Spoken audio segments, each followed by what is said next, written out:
ગુજરાતમાં કમોસમી માવઠાને કારણે ખેડૂતોના ઊભા પાકને વ્યાપક નુકસાન થયા બાદ કેન્દ્ર સરકારે સહાય પેકેજ જાહેર કર્યું છે, પરંતુ આ રાહત પેકેજથી ખેડૂતોમાં સંતોષને બદલે ભારે નારાજગી અને નિરાશા જોવા મળી રહી છે। આ રાહત પેકેજ બાદ ખેડૂતોએ સરકાર સમક્ષ મુખ્યત્વે બે માંગણીઓ મૂકી છે। અમરેલીના ખાંભા ગીર સહિતના ખેડૂતોને પાક નિષ્ફળ જતા સંપૂર્ણ દેવા માફ કરી દેવામાં આવે તેવી માંગ કરી છે। જસદણના ખેડૂતોની માંગ છે કે કમોસમી વરસાદના પલળી ગયેલી મગફળીને રિજેક્ટ ન કરવામાં આવે। જો મગફળી રિજેક્ટ થશે તો વિરોધ પ્રદર્શન કરવાની ચીમકી પણ ઉચ્ચારવામાં આવી છે। એકંદરે ખેડૂતોને થયેલા ભારે નુકસાનની સરખામણીમાં જાહેર થયેલી સહાયની રકમ અત્યંત ઓછી હોવાથી ખેડૂત વર્ગમાં સરકાર પ્રત્યે નારાજગીનો માહોલ છે। ગુજરાત રાજ્યમાં થયેલા કમોસમી માવઠાને કારણે ખેડૂતોના ઊભા પાકને વ્યાપક નુકસાન થયા બાદ કેન્દ્ર સરકારે સહાય પેકેજ જાહેર કર્યું છે, પરંતુ આ રાહત પેકેજથી ખેડૂતોમાં સંતોષને બદલે ભારે નારાજગી અને નિરાશા જોવા મળી રહી છે। ખેડૂતો અંતે ખેડૂત સંગઠનોના પેકેજના પૂરતું અને ખેડૂતોની મજાક સમાન ગણાવી આક્રોશ વ્યક્ત કર્યો છે। કોંગ્રેસ નેતાઓને સરકાર દ્વારા જાહેર કરાયેલા રાહત પેકેજને પૂરતું ગણાવ્યું છે। નિવેદન આપ્યું છે કે સરકારે જાહેર કરેલા પેકેજ ખેડૂતોની મજાક છે। તેમના મતે આ પેકેજથી ખેડૂતો નિરાશ થયા છે। આ જ પ્રકારે ભારતીય કિસાન સંઘ ગીર સોમનાથના જિલ્લા મહામંત્રી રાજેશ પાનેલિયાએ આકરી પ્રતિક્રિયા આપી છે। તેમણે સરકારની જાહેરાતને ખેડૂતોની મસ્કરી ગણાવી છે અને સખત શબ્દોમાં વખોડી કાઢી છે। કિસાન સંઘે સરકાર સમક્ષ ખેડૂતોને 100% પાક ધિરાણ માફ કરવાની માંગ કરી છે। સંઘે જણાવ્યું કે આ વર્ષે શરૂઆતથી જ ખેડૂતોની માઠી દશા બેઠી છે અને બાકીયાતી પાકમાં પણ કમોસમી વરસાદને કારણે નુકસાન થયું છે, છતાં સરકારે અપૂરતી સહાય જાહેર કરી છે।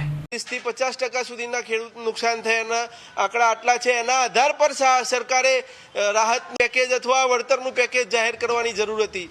જ્યારે પાક તૈયાર થઈ ગયો હતો, વેચીને જે ખેડૂતને 100% નુકસાન થયું છે એ ખેડૂતે એના અવસર કાઢવાનો હતો। એને માત્ર આ 6,000 રૂપિયા એટલે એને આપણે કેવી રીતે ઊભો કરી શકશું? વારંવાર ભારતીય કિસાન સંઘ કહે છે કે ભાઈ ખેડૂતનો નફો એનું જ્યારે ઉત્પાદન થાય ત્યારે મોડ 15-20-25% હોતો હોય છે, અને જ્યારે આવું માવઠું થાય અને 100% નુકસાન થાય એટલે ખેડૂત પાછળ 4-5 વર્ષ પાછો પડી જતો હોય। એટલે એ ખેડૂતને બેઠા કરવા માટે ખેડૂતને એકમ બનાવવાની વાત છે।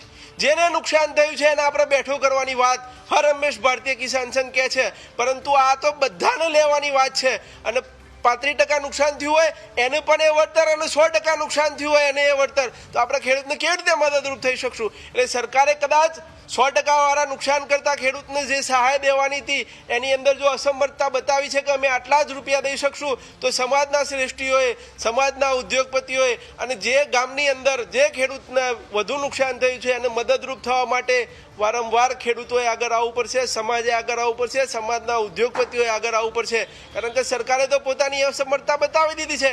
સરકાર આ બાબતે રાજ્યના મુખ્યમંત્રી શ્રી મૃદુ અને મક્કમ છે, એ પણ આનો ઇતિહાસ તપાસી અને આપણો જે પંડિત દીનદયાળ ઉપાધ્યાયજીનો એકાત્મ માનવવાદ છે કે ભાઈ જેને સાચું નુકસાન છે એને આપણે મદદરૂપ થવું છે, તો એની અંદર પુનઃ વિચારણા કરવાની ખરેખર જરૂરિયાત છે। ભારતીય કિસાન સંઘે પહેલાં બી કીધું હતું કે ભાઈ જે ખેડૂતને નુકસાન થયું છે, 100% નુકસાન થયું છે, એને 18,000થી લઈને 28,000 રૂપિયા ખર્ચ થયો છે। એ ખર્ચને આપણે ધ્યાને રાખવાની જરૂરિયાત હતી, એની અંદર કદાચ આપણે ચૂક થઈ હોય એવું દેખાઈ રહ્યું છે।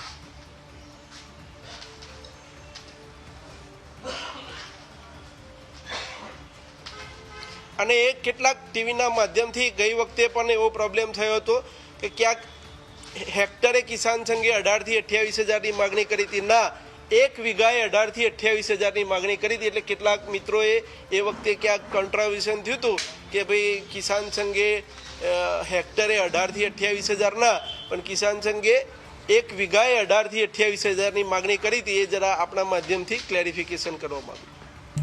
ખેડૂતોની નારાજગીનું મુખ્ય કારણ સહાયથી ઓછી રકમ છે। અમરેલીના ખાંભાગીર વિસ્તારના ખેડૂતોએ જ્યાં સતત 8 દિવસના વરસાદથી 100% પાક નિષ્ફળ ગયો હતો, ત્યાં જાહેર થયેલા 10,000 કરોડના રાહત પેકેજને સામાન્ય ગણાવ્યું છે। ખેડૂતોએ પોતાની વ્યથા ઠાલવતા કહ્યું કે તેમણે વીઘા દીઠ 18,000થી 20,000 ખર્ચે પાક તૈયાર કરવામાં કર્યો છે। તેની સાથે સરકાર દ્વારા વીઘા દીઠ માત્ર 3500થી 3520ની સહાય આપવામાં આવી છે।